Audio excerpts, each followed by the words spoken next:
All right, we're live now. So while we're waiting for people to join on with us, I have something special for you, actually. You do? Yes, I do. So let I me want to just know. share my screen. Okay. Okay. I think it's no. Okay. Okay, here we go. You say it's your birthday. It's my birthday too. Don't do that, okay? You say it's your birthday. I had to do that for you. Thank you. Thank you. It's very sweet. It's been a good birthday so far.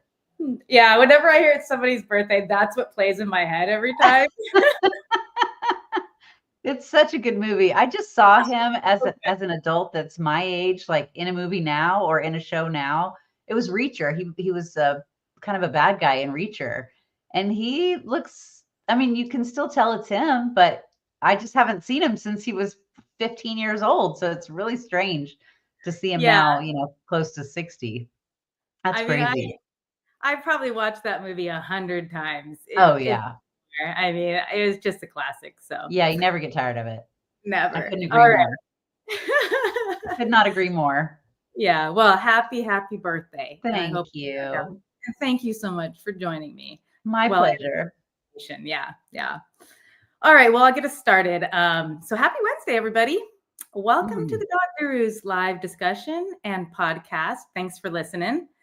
If you can see us or hear us, well, I guess if you're listening on the podcast, you can't hear us. But those of you listening on the social media channels, please write in the chat hello.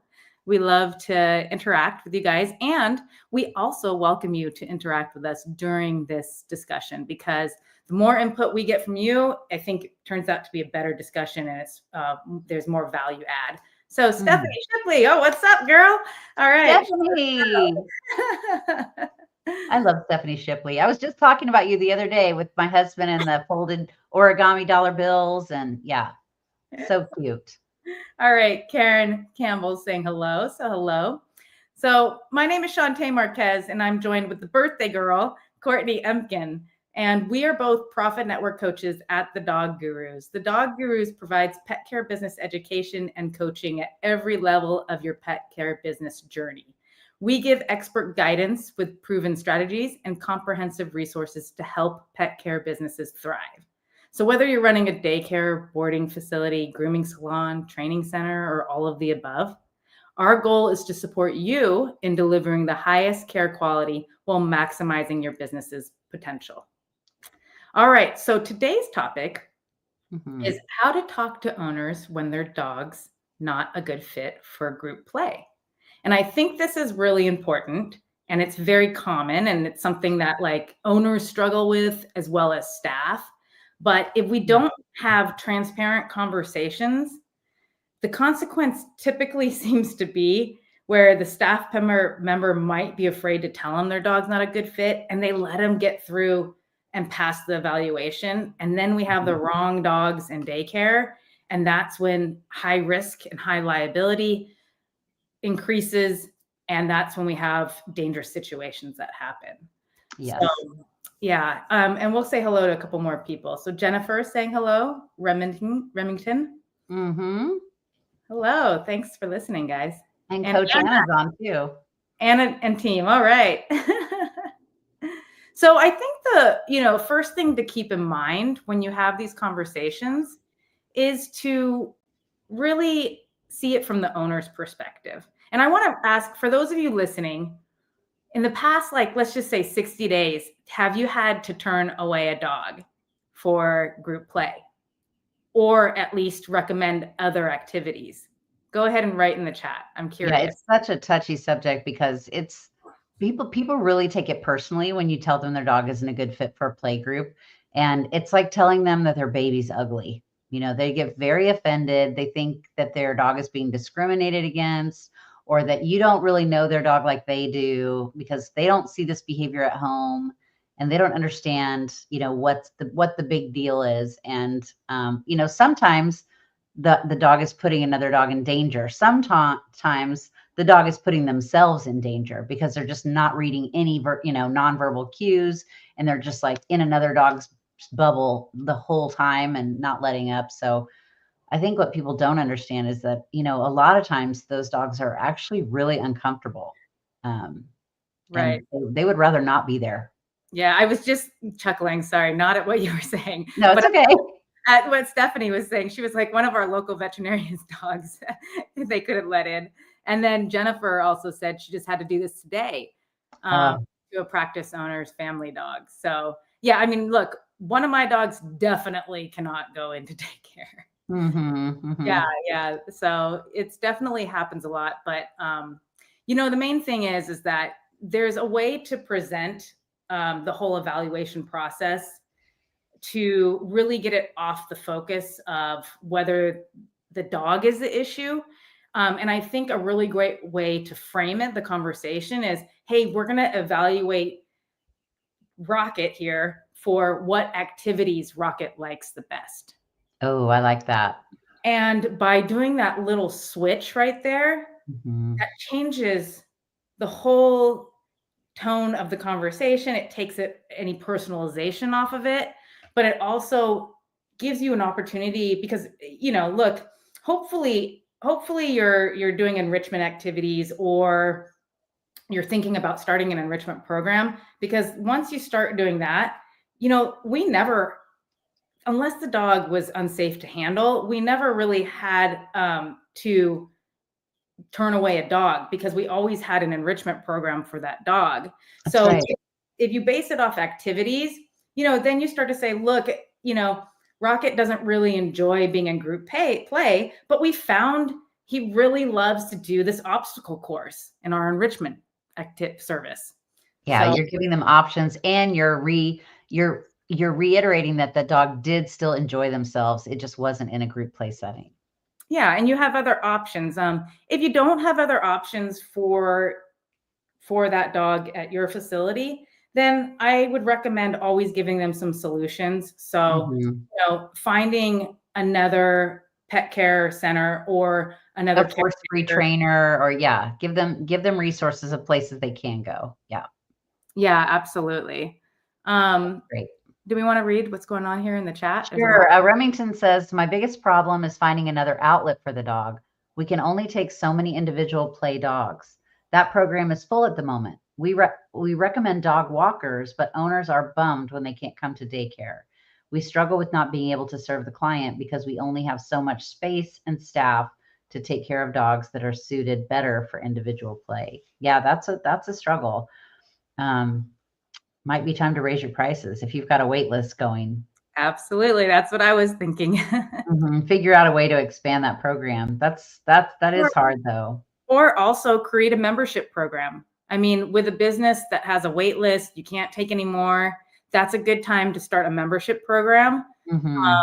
And then really capture that audience, give them added value with that membership program, but you are definitely have that opportunity in front of you. Yeah, and Remington also said, what happens when they don't do well in housing and they're in our environment? And so, like when you're boarding them, they're also running circles inside their enclosure or just constantly barking. I just talked to a client that had this same problem, and I just said, at some point you might want to talk to the owner about their dog getting a veterinary behavioral checkup, so that they're checking to see if they have any kind of, um, behavioral issues that may be helped with medication. Because sometimes something like Prozac, and I'm not a veterinarian, but sometimes drugs like that can really help bring a dog, their anxiety level down. Because what you're seeing, in my opinion, is anxiety when that dog is just like completely not able to settle. They're unlikely to find another location or another facility where they're going to be able to settle, unless it's like an in-home, care with very few dogs. They're just overstimulated, I would guess. Yeah, that's when if like, us giving like activities for the dog to do that were not just physical activities like the brain work and maybe the licky pads and things like that, if that still didn't work and it really could be a chemical imbalance or the dog really had so much anxiety that they cannot be in an enclosure. I had a really great relationship with an in-home pet sitting service that we always recommended to, and vice versa. If they couldn't take care of the dogs, they recommended to us, but they were well trusted. And so we would definitely recommend that way. And then pet sitters can go to their home. But having us, recommend them and know that we trusted them made the client feel a lot better. Yeah. You always have to weigh that, the balance between, whether yes, you want to find that dog another place to go because it will make your life easier, but also what's the quality of care going to be if you send that dog away to somewhere else? It could be that owner will then put that dog in a situation where their quality of care is worse and, makes the dog even more stressed out. So you want to be thinking about what's best for the dog too. Yeah. Yeah. So Anna wrote, this probably was to an earlier question, but unfortunately, yes, staff does not want to share negative feedback. And Yeah. I feel like you'd be really good at, delivering this kind of information to owners. You're very tactful. So yeah, how do you Yeah. think about it? That's a great question. So, and I'm trying to think back to the times that we did have to, send, what do you call it? Bless and release, where you're sending them away or telling them they're not a good fit. You have to be careful about what words you use and don't use around clients. You don't want to say that their dog was a bully or that they were pushy. You might just say that they were having trouble reading behavioral cues or they seemed very uncomfortable. A lot of times if the clients start saying things like, well, the dog isn't that way at my house, you might need video proof of some of the activity so that you can show them the things that you're seeing. Yeah, I think starting out with the conversation, telling them how much you like their dog, first and foremost, is really powerful, and ensuring them that they have a great dog, but it's not a good fit for the environment. Yes. And focus on the environment versus focusing on the dog's, ability to be in a group play environment. Yeah, it's like being in a breakup and saying, it's not you, it's me.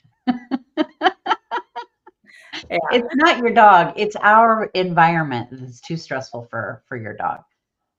But what I like to say too is I think there's another place that I can recommend that where your dog would be happier. And what we really want is for your dog to be safe and happy here and for all the dogs here to be safe and happy. And right now with the situation as it is, that's not the case. And so we're just looking out for, the best interest of your dog. Yeah. House of Hounds, they just said, we get a lot of that actually where I don't understand, that's not the way they are at home. Well, of course not. This isn't home. It's do you have 70 dogs at home? I know. It's I don't think so.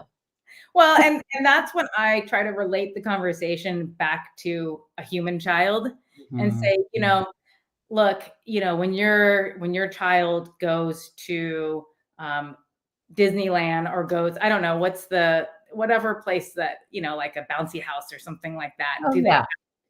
Do they act the same when they're all around all their friends? Right, at a theme park or theme park as they do at home? No, I mean, this is kind of the same way. There's a lot of stimulation. There's a lot of different energies coming at them. And, they're going to react differently. It's not the same environment. So I think that's really important. Yeah. And you might see it if you have a dog whose owner has a really busy, hectic schedule and they bring that dog 5 days a week for daycare. You might see that happening just even with the dog who would normally be fine behaviorally. It's just they're in a kind of an all day play setting. That's why we're always kind of promoting enrichment because that all day play really isn't good long term for dogs. And so if you have a dog that's coming to all day play or play and rest only and no enrichment 5 days a week, I mean, think about if you took your kid to school and all they did was play on the playground every day, all day, like they would get kind of snarky. And that's what's happening to dogs who are spending too much time. So you might suggest to those clients to back off to 1 or 2 days a week instead of 5 days a week. Yeah. And have a dog walker come on the opposite days or something. So they're still getting exercise, but they're not getting overstimulated with large groups of animals. Yeah. And I also think that if you have a pet parent pushing back on this, I think hopefully you remember to do this before they push back, but I think just asking what their why is for putting the dog in daycare. Like if they come to you and they're trying to put an 8-year-old dog into daycare and the dog's never been socialized, you know, it's probably a good idea to ask why. And maybe you're going to realize that, oh, they have some construction workers coming in the house that day, or, oh, they, there's something that's really is the reason really isn't to want to socialize the dog. It's really because they just need somebody to watch over their dog. And then Right. if that's the situation, then you can kind of have a solutions oriented conversation. Stephanie has a great question. Any suggestions on how to have those conversations with pet parents who have been coming for months or years after we mistakenly let the dog into the program a long time ago? And I think really just transparency is the best avenue there, is just letting them know, hey, when we first started, we were excited to have you as a customer. We figured we could work around it. The longer that your dog has been in playgroup now over this long period of time, and they've aged in the process, so their needs are changing as they're getting older. We're just starting to see that it doesn't seem like they're enjoying themselves as much, or they're uncomfortable in playgroup.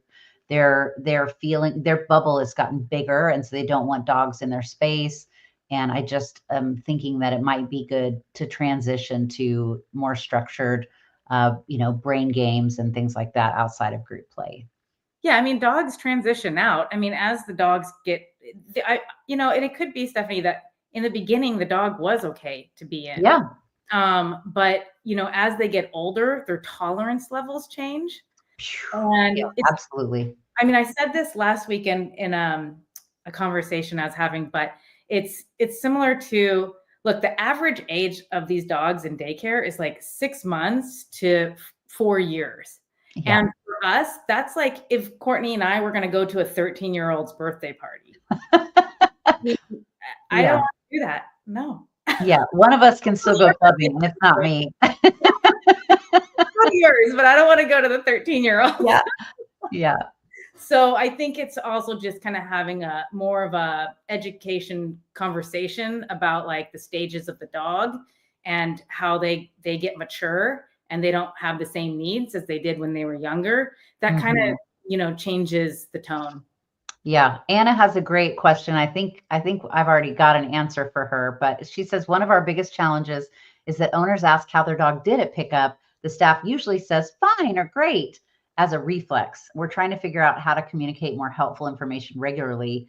And my suggestion to you, Anna, is that you role play with your staff so that they can see you model the right way to answer that question, because they know how that dog did. And they're just saying fine because they were raised to be polite and be nice and always smile and never have a bad thing to say. And now there's a lot of people our age and younger who are very uncomfortable with any kind of, conversation that they feel like might be confrontational.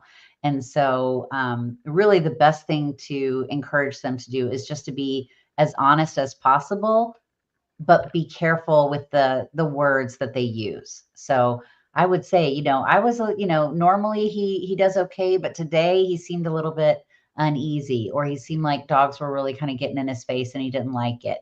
I think honesty is the best policy there, even though some clients, they might go home feeling a little bit bad, but you really want to give them other options too and say, I think he'd really enjoy enrichment a little bit more right now. Maybe this could be something we try for a while and then try play again, in a few months.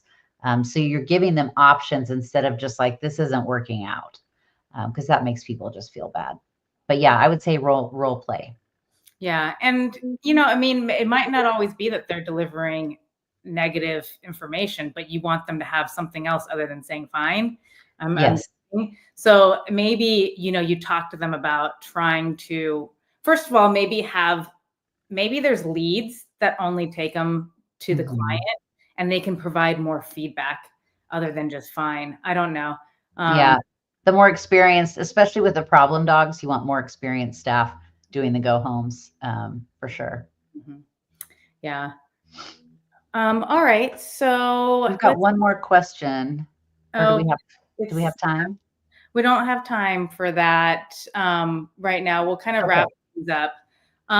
So we have a couple programs actually available. So Pet Guru College is one that actually teaches how to have these conversations and how to have difficult conversations. And that's a really great program. I'll go ahead and put it in the chat, but it's a staff training course for your staff. It's really helpful. It covers all sorts of things like pet health, communication, a ton of communication, even like the correct language to use. So when they do have to talk to a client, they're not saying trigger words that are all of a sudden turn the conversation into a negative tailspin. So, so that's Yeah, and I love that it's role based too. That's Yep. that's my favorite part about it. Yeah, it has canine body language in there. It has positive reinforcement dog handling skills. We cover pet health. We cover even equipment safety, all those things.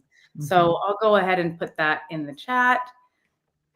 And Maui, I know that we'll get back to you. I'll get back to you after this this live here.